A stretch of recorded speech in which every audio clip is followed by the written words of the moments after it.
Vamos começar hoje nossa partilha a partir de um trecho conhecido, que o título é Nada Rejeitar Jesus, que vai dar para a gente linkar com dois pontos trazido por Garrigou Lagrange em relação ao atraso das almas. Vigia sobre ti mesmo, para estar sempre pronto a dar a Jesus aquilo que ele pede. Então, sempre pronto para dar a Jesus aquilo que ele pede. Ele espera amor, fervor de caridade, perseverança no sacrifício. Doa-te sem contabilizar, doa-te sem calcular, doa-te sem temor, doa-te com entusiasmo e santo ardor. Doa-te em tudo. Jesus pensará a ti, tu pensas nele e basta. Não des a Jesus com reserva e cálculos. Quer segui-lo seriamente? Então seja generoso e pleno de santo entusiasmo. Somente assim serás feliz nesta vida e na outra. Não te inclines a compadecer-te de ti mesmo. Cumpres tudo com generosidade e entusiasmo. Ele é Deus. E é grandíssima honra ser admitido ao seu serviço. Esse trecho frisa muitas vezes o fato de dar com entusiasmo, de ser generoso com o Senhor, de não contabilizar, né? Não fazer uma lista daquilo que já foi dado a Deus, mas simplesmente dar. Então, esse não rejeitar a Jesus, dá para a gente entender melhor aquilo que diz Garrigou Lagrange, um grande conhecedor de São Tomás de Aquino, quando ele fala das almas que se atrasam. Existem almas que se atrasam. Almas que já começaram um caminho de tipo espiritual, mas que no decorrer do caminho começam a se atrasar, começam a encontrar vários empecilhos, vários obstáculos. E por quê? Ele coloca sobretudo duas coisas. A primeira, a negligência nas pequenas coisas. Ser negligente nas pequenas coisas do dia a dia. Então, por que isso atrasa a alma? Porque geralmente a nossa santidade, ela está nas pequenas coisas. Ela está nos detalhes. Nós não podemos nos perder nos detalhes, mas a santidade, ela parte das pequenas coisas, de cada gesto feito por amor, dos pequenos gestos, na verdade, né? Ontem nós recebemos a visita de um padre que na homilia recordava exatamente isso. Nossa Senhora não foi uma intelectual, Nossa Senhora não escreveu livros, Nossa Senhora ela não teve um cargo de excelência na sociedade. Nossa Senhora, ela não, entre aspas, apareceu por ela mesma. Nossa Senhora vivia no escondimento do dia a dia. E o que é que ela fazia? Como uma simples mulher do povo de Israel, ela cuidava da família. Ela cozinhava, ela varria a casa, ela saía de casa para pegar água, né? Ela cuidava da família e vivia no escondimento. Então, as pequenas coisas do dia a dia. Hoje, como nós falamos dessa fome de santidade, né? Já foi dito até que a santidade nem sempre parte de uma conversão, e seria esse o start da santidade. Mas o fato é que quando nós renunciamos às pequenas coisas, esse fruto do amor de Deus, ele não se realiza na nossa vida. Não se realiza porque as pequenas coisas, elas fazem com que nós estejamos a todo instante conectados com o Senhor. Isso é fruto também de uma compreensão daquilo que nós chamamos de infância espiritual. Toda pessoa pode fazer aquilo que é pequeno. Somente alguns conseguem fazer grandes coisas.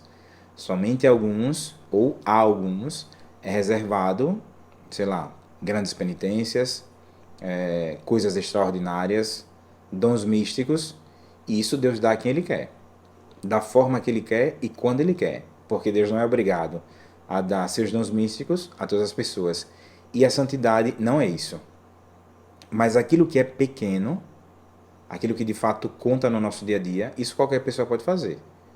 Então, varrer bem uma casa, pegar alguma coisa do chão, né, e jogar no lixo, estar sempre disponível, né, ser acessível, ser generoso. Então, pequenas coisas. pequenas coisas. Então, além de Nossa Senhora, né, que a gente citava, o próprio Jesus, na sua vida ordinária, na sua vida cotidiana, o que é que ele fazia? Pequenas coisas. Se nós pensarmos a Santa Teresinha, que hoje é tão conhecida, era conhecida pelo seu caminho de simplicidade, né, de infância espiritual. Pequenas coisas. Né? Então, o alcance do amor de Deus, ele está disponível para todas as pessoas.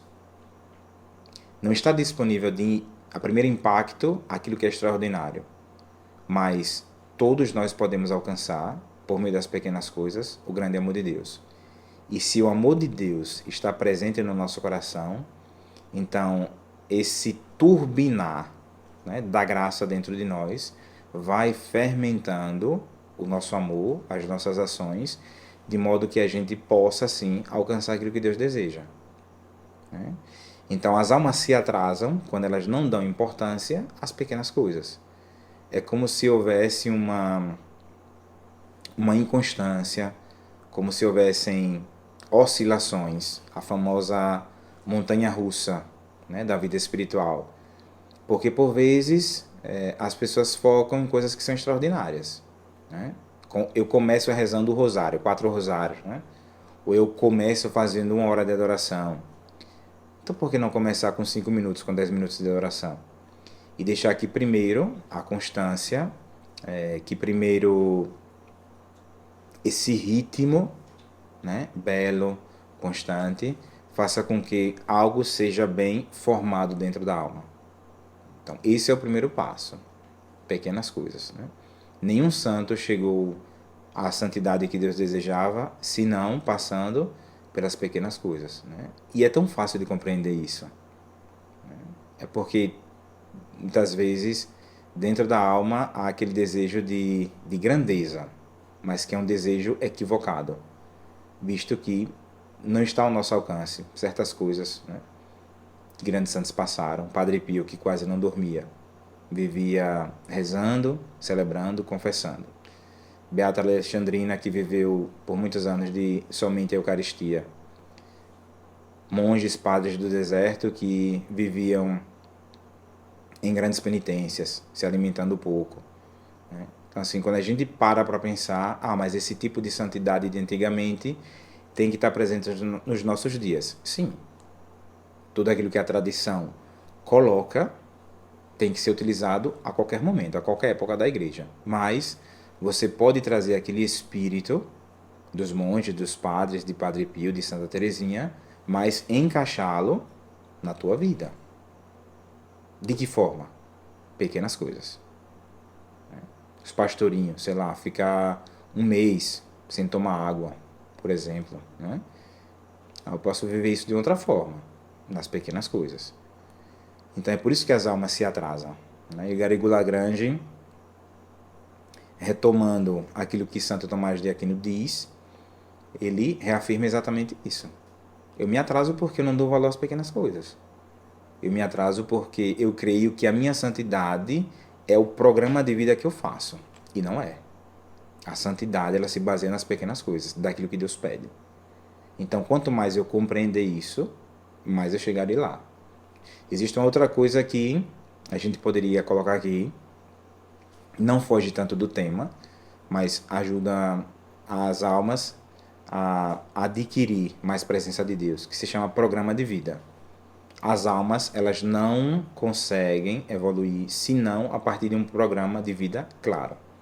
Isso é bem claro, é evidente, trazido por Garrigou Lagrange, por Royal Marin, né? Toda a família dominicana, ou os clássicos manuais, Filoteia, por exemplo, de Francisco de Sales, São Francisco de Sales, mas os santos da vida religiosa, ou os santos casados que, de certa forma, tiveram o próprio programa de vida a partir das pequenas coisas vividas, né, no seu casamento.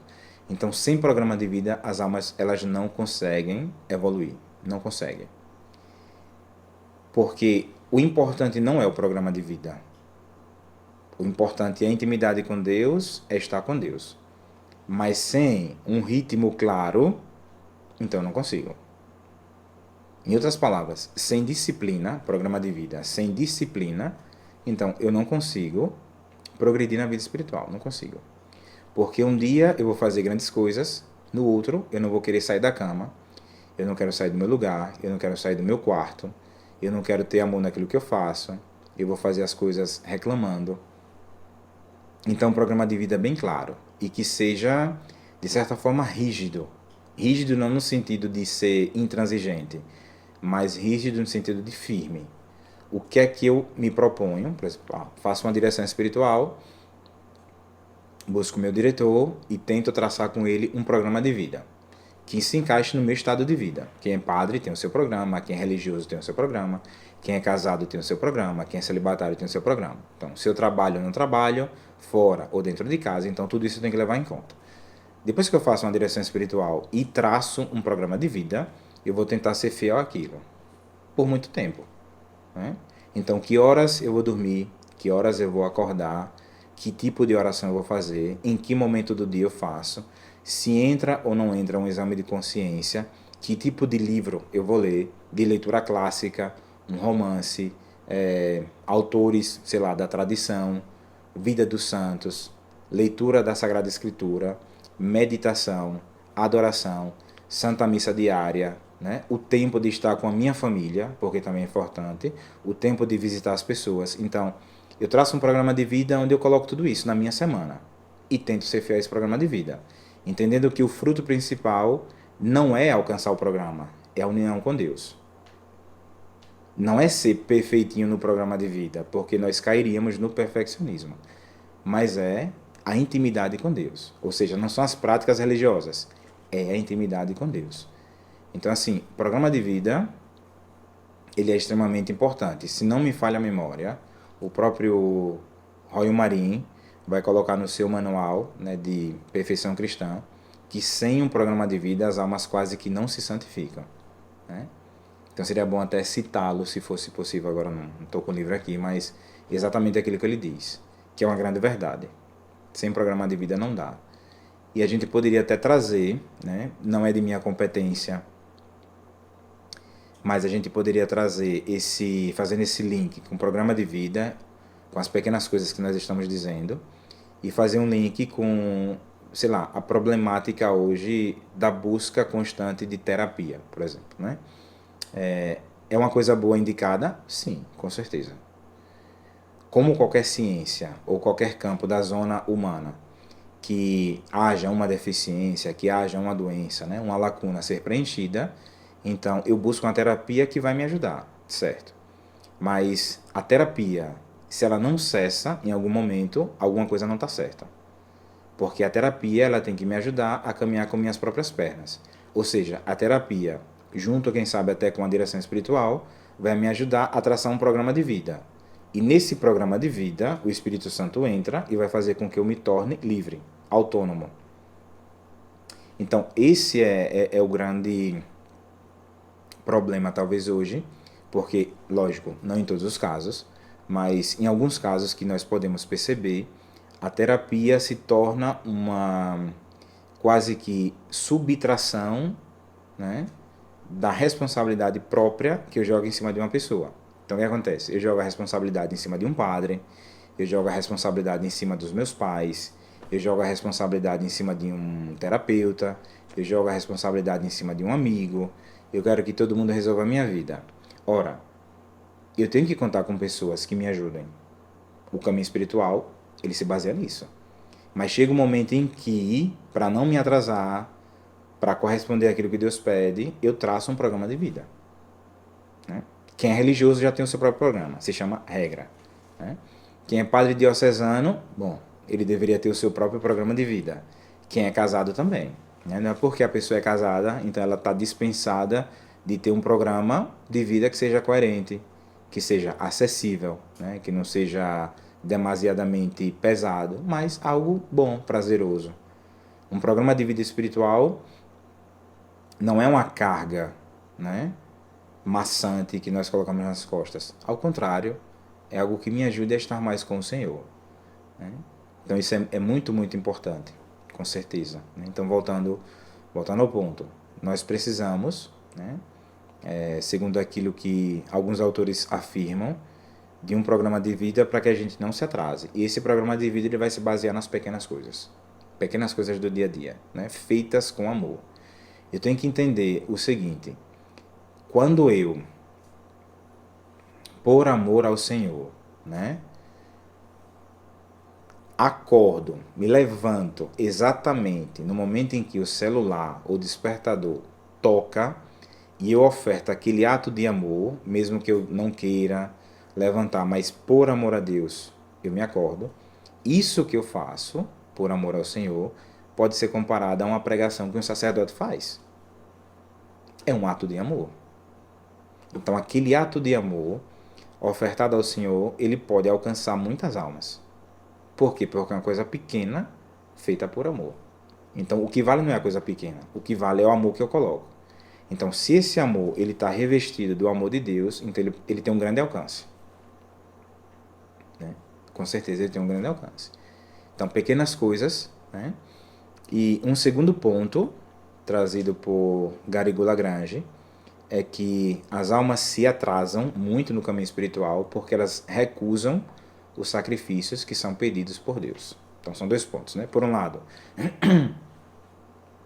não vivenciar bem as pequenas coisas do dia a dia. Por outro lado, recusar os sacrifícios pedidos. Que tipos de sacrifícios? Os sacrifícios próprios de cada estado de vida.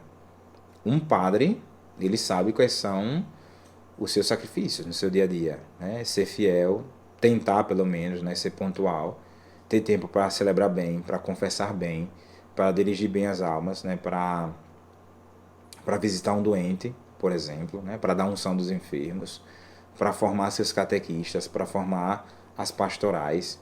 Então, esses são os sacrifícios pedidos aos padres, né? Então, tem coisas que os leigos podem e devem fazer. Tem coisas que os padres podem e devem fazer. Cada um dentro, né, da missão que Deus pede. Então, na vida matrimonial, existem muitos sacrifícios. Né, naquilo que tange a união e o amor dos cônjuges, saber respeitar o tempo do outro, saber esperar o outro, não impor, mas sempre convidar. E aqui a gente entraria em um campo que é muito vasto, né, sobretudo naquilo que diz respeito à relação de ambos. Né, muitas vezes até lá se existe ou não existe a amizade dentro do matrimônio, né, mas que é algo muito belo, né? Os sacrifícios que são pedidos para que o amor ele se mantenha sempre aceso, para que ambos vivam a amizade, que é bela, o sacrifício para que haja inteireza, cumplicidade, objetivo comum, por exemplo, na educação dos filhos, sacrifícios que vai fazer com que, sei lá, a partir do trabalho se haja o claro objetivo de manter a própria família e por aí vai. O sacrifício de não renunciar a uma vida de oração, né? Mesmo sabendo que a vida de família gera muito cansaço muitas vezes, né? Sei lá, isso aqui recém ganhou bebê, então acordar à noite, não dormir bem, né? Então assim, são muitos sacrifícios. Então, a recusa desses sacrifícios faz com que as almas se atrasem, né?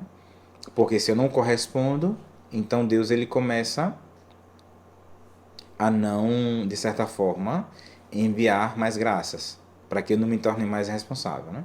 Então automaticamente eu me atraso.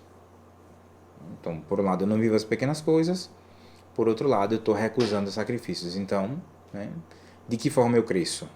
Né? Nós falávamos no precedente vídeo que uma das dificuldades de hoje é a questão do conforto, né? Que o conforto nos deixa mimados. Então, o que é ser mimado na prática? É não querer se sacrificar. É querer uma vida sempre confortável, né? Não sair da zona de conforto. Então, é lógico que uma pessoa mimada, ela vai recusar sempre os sacrifícios pedidos. Ela vai encontrar sempre um caminho mais curto, um caminho diferente daquilo que Deus pede. Né? Visto que, como dizia Edith Stein, o ápice da nossa vocação é o Calvário, uma verdadeira vocação, mais cedo ou mais tarde, terá a sua conclusão no Calvário. Então nós caminhamos de degrau em degrau, de cruz em cruz, né? De sacrifício em sacrifício, caminhando até o encontro do amor de Deus. Então assim, recusar esses sacrifícios é se tornar meio que brando, né? Muito, muito macio na vida espiritual. Então não dá, né? A pessoa não tem que certamente dormir em cima de uma pedra como São Francisco, mas ao mesmo tempo, pelo menos tentar aceitar os sacrifícios que Deus pede, recordando os pastorinhos. Quando o anjo aparece e propõe aos pastorinhos a dimensão sacrificial, ele vai afirmar o quê? Aceitai tudo aquilo que for enviado pelo Altíssimo. Deus envia. Deus envia sacrifícios, porque Deus conhece exatamente quais são as nossas zonas de medo, as nossas zonas de insegurança, as nossas zonas de mimos, né? Os nossos dengos espirituais, né? Então Deus, ele prepara sacrifícios, permite também, para que nós cresçamos. Então assim, penso que seja um tema belo, nada a rejeitar o Senhor, se esforçar para dar a Deus sem cálculo, sem reserva, não contabilizar. Não contabilizar. Já pensou se Deus contabilizasse aquilo que Ele nos dá? A todo instante, a todo momento. Quantas graças incalculáveis Deus predispõe para a nossa vida, né? Então, se Deus contasse, se Deus contabilizasse isso, né? Então, por que a gente está sempre ali contabilizando, metrificando tudo aquilo que se faz? Parece até que o limiar de uma vida heróica está cada vez mais baixo, né? Do tipo, vou para a missa, rezo um texto diário, tento educar bem meus filhos, então eu sou um herói. Está fazendo o mínimo necessário que deveria fazer. O mínimo necessário que deveria fazer. Parece que hoje, assim, virtude se tornou tão normal que de fato não existe mais virtude. Não existe o ato heróico, né, que prepara realmente ao céu. Existe uma vida muito normal, às vezes, né, para não dizer banal, morna, que a pessoa acha que está tudo bem, que já está dando muito a Deus, se acha até no direito de exigir do Senhor, ou de se colocar, né, como juiz. Então, não. Assim, é uma tomada de consciência, e recordar tudo isso faz bem à nossa alma. Os santos não eram santos porque eles... os santos não se tornaram santos porque eles aprenderam tudo em um só momento, mas porque tudo isso que a gente está partilhando, eles recordavam a própria alma, né? Eles recordavam a importância do sacrifício, eles recordavam a importância da oração, eles recordavam a importância da união com Deus, né? Os pastorinhos, Nossa Senhora ensina a oferta. Em cada sacrifício, né, façam essa oferta. Ó meu Jesus, é por vosso amor. Então, a partir daquilo, os pastorinhos, eles inovam e englobam na própria espiritualidade a oferta. Cada intenção, cada ação que eu faço terá essa oferta. E isso significava recordar o espírito de reparação. Então, os santos, eles tiveram um caminho longo, recordando a própria alma exatamente isso. Existem períodos mais difíceis na nossa vida, períodos que nós não queremos os sacrifícios, que existem alguns sacrifícios que de fato pesam, né? Não somos super-heróis e não somos máquinas. Deus visita a nossa alma entre consolações e desolações. Então existem períodos que são muito mais difíceis, existem períodos que a gente, sei lá, de repente tenta esquecer, né? Até de uma certa vida cristã necessária. Existem períodos que são difíceis realmente, faz parte. Mas isso não significa dizer que depois a gente não tenha a audácia de retomar o caminho, né? De voltar, de entender que, sei lá, fiquei um período distante de Deus, ou fiquei um período meio que imerso, né, em uma vida de paralisia espiritual, mas agora eu quero voltar. Com a graça de Deus eu quero dar passos, eu quero continuar. Eu quero descobrir esse Deus, né? A descoberta desse Deus não é somente conhecimento intelectual, muito pelo contrário, é amor, né? Recordávamos no início que Nossa Senhora não foi intelectual, mas tudo aquilo que ela fez, tudo, impressionante, tudo se transformava em amor, era movido pelo amor e se transformava em amor. Então nós entendemos isso, né? Que, por exemplo, se morrêssemos agora, se espera, né? Que estamos em graça de Deus, nós morreríamos falando de Deus, morreríamos falando de coisas santas, né? Talvez uma outra pessoa chegaria aqui e ia pegar isso aqui, né? Foi gravado, se nós morrêssemos nós quatro juntos agora, outra pessoa pegaria todo esse argumento, quem sabe, jogaria aí na internet. Mas a gente teria morrido falando do amor de Deus, falando de coisas que são importantes. Então, a santidade também, esse progredir na vida espiritual, requer que dessa partilha cheguemos à prática. Porque também não é só partilhar, não é só conhecer. Mas é depois querer estar com o Senhor realmente, né? E lembrar que, assim,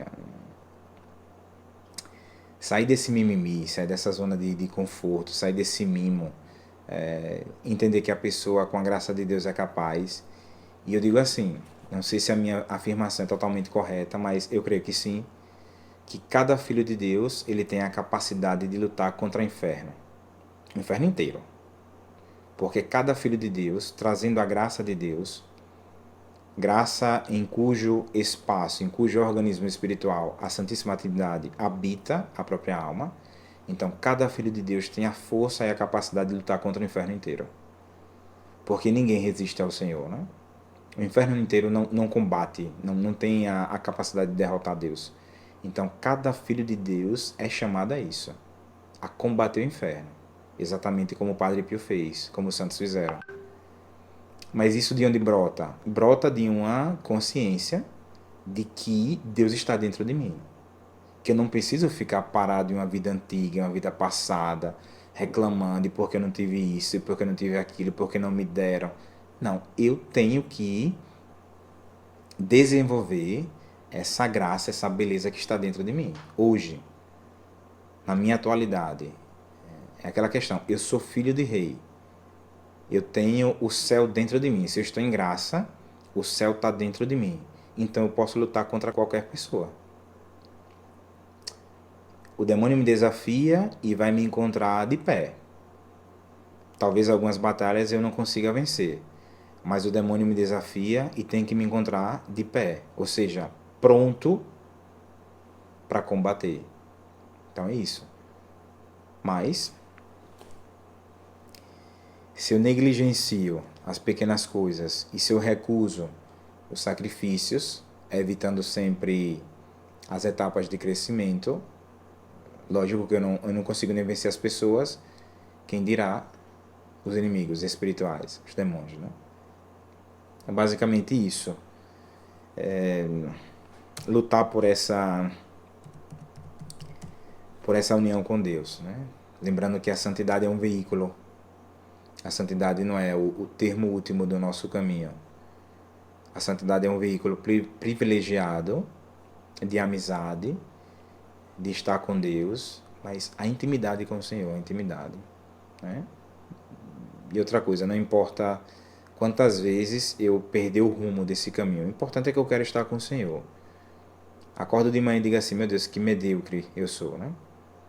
Que religioso ainda pálido, que religioso sem uma pegada. Ah, padre, mas o senhor já fez muito. Nada.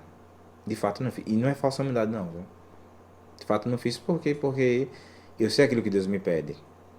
E sei que não realizei aquilo que Deus me pede porque muitas vezes eu confio ainda nas pessoas, porque a providência ainda não é a bússola total da minha vida, porque não me esforço mais para estar na graça de Deus com uma pureza maior de vida, de coração, de mente, de olhos. Então, eu sei que eu tenho que combater mais, né? Então, é isso. Preciso, não é um preciso de ser forçado a. dando que Deus force em sua liberdade você ser santo. Mas é um preciso porque eu quero aproveitar mais esses convites da graça. Então, quando é que chega realmente essa passagem, esse salto de qualidade? Quando você começa a perceber que a única coisa que importa mesmo é a intimidade com Deus. Essa vida você não tem, as pessoas que você ama, elas estão se esvaindo, né? Ou porque morreram, ou porque cada dia que passa, né, estamos nos aproximando da morte, e porque de fato a única coisa que conta é a vida eterna. Então, se Deus me chama ao sacerdócio, à vida religiosa, eu não quero chegar diante de Deus sendo que me salvei pelas orações dos outros.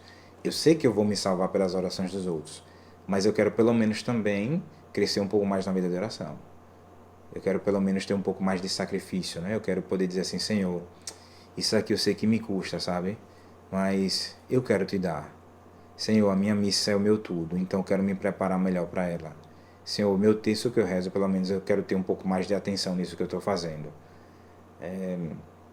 Então, como padre, como religioso, mas cada pessoa, como leigo, como família, se nós descobríssemos, se nós tivéssemos a ciência do que é a presença de Deus, a graça, nada nos detém. Absolutamente nada. Né? Não existe melhor tutor, mentor, iniciador do que o Espírito Santo. Não há. Não há. Basta ver na vida dos santos, daqueles que se santificaram até em breve tempo, em uma caminhada impressionante, vertiginosamente bela. Né? Por quê? Porque guiados por aquela voz interior, por aquele mestre interior que se chama Espírito Santo. Então é isso, sabe? A ganância. Eu tenho que ter ganância de Deus. Né? De Deus. Eu sou colérico. Né? O colérico, ele aceita todo tipo de desafio. Quer tirar um colérico da sua zona? Desafio. Ave Maria. Pronto, eu tenho que ter ganância de Deus, por Deus. Né? De chegar lá. Ninguém tem que me superar em que? Uma coisa, no amor. O resto, inteligência, sabedoria, leitura, construções. Mas uma coisa eu não quero que, assim, eu quero ser em primeiro lugar, no amor. Porque eu quero olhar para dizer assim, Senhor, eu sei que eu dei migalhas, mas assim, as migalhas dadas foram por amor. Não, não, não quero viver uma vida na mediocridade, né? No mínimo, no razoável, no 5.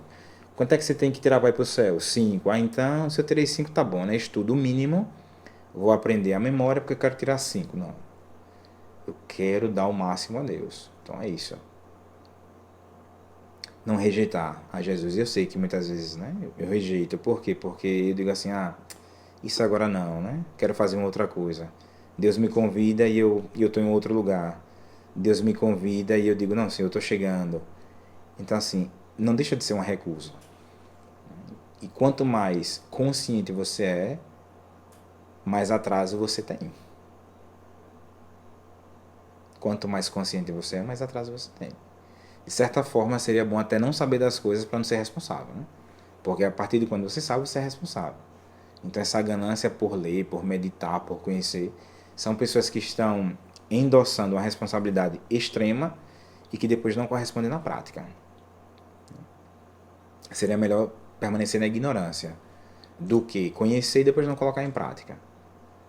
Então, assim, mas como Jesus ele é tão bom, e nós sabemos que o Senhor ele não se supera em generosidade, pedimos sempre a graça de colaborar à altura daquilo que Ele pede. Então, para isso, precisamos de silêncio, precisamos de um pouco de solidão, precisamos de estar um pouco mais com Deus. Como diziam os santos, o silêncio é ouro, falar é prata. Então, quantas palavras inúteis, realmente. Quantas palavras inúteis, quantas mensagens inúteis, quantos vídeos inúteis. Então, a gente pode começar daí, né? Um bom sacrifício já. Sacrifício é fazer a caminhada, a peregrinação, caminhar 5 quilômetros, 10 quilômetros, 20 quilômetros. Não. primeiro sacrifício que Deus pede é já aproveitar bem o tempo. Comece a não responder todas as mensagens. Comece a não ver todo tipo de vídeo. Comece a ter mais tempo no silêncio. Já é um bom sacrifício. Então, por aí.